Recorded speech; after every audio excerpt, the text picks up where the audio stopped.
আমি একটা ঘ্যাট রান্না করব।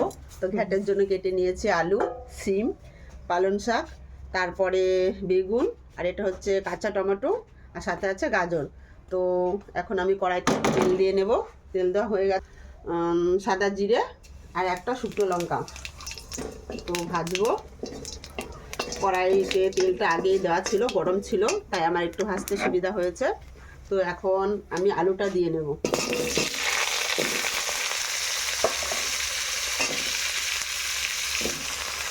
আলুটা দিলাম, আলুটা একটু ভাজবো।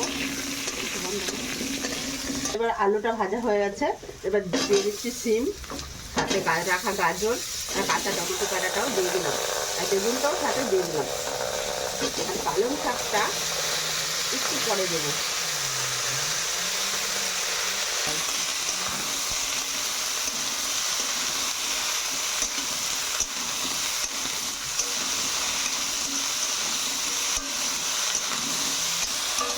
আমাকে একটু দেখা। ঘ্যাট রান্না করার কথা ছিল, সেটা তো তোমাদেরকে প্রথমে দেখিয়ে দিলাম। তারপরে দেখো সব কিছু একসাথে দিয়ে দিলাম। এখন সিদ্ধ হয়ে এসছে, প্রায় একটু পরেই নামিয়ে ফেলবো।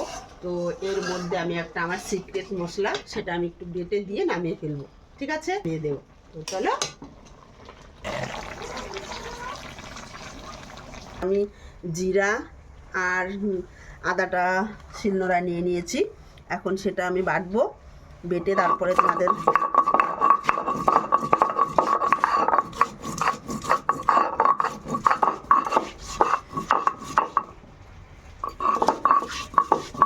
দেখো বন্ধুরা, এবার নামিয়ে ফেলবো, প্রায় হয়ে এসছে। এর মধ্যে দিয়ে দিচ্ছি জিরা বাটা আর হচ্ছে আদা বাটা। এটা দিয়ে আমি একটু নেড়ে চেড়ে তারপরে নামিয়ে ফেলবো।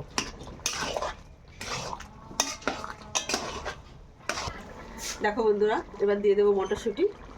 মটরশুঁটি দিয়ে নামিয়ে ফেলবো। এটা একটু আগে দেওয়া দরকার ছিল, আদা বাটা জিরে বাটা দেওয়ার আগে, তো ভুলে গেছিলাম। তো যাই হোক, এখন দিয়ে দিলাম, কোনো ব্যাপার না, সিদ্ধ হয়ে যাবে।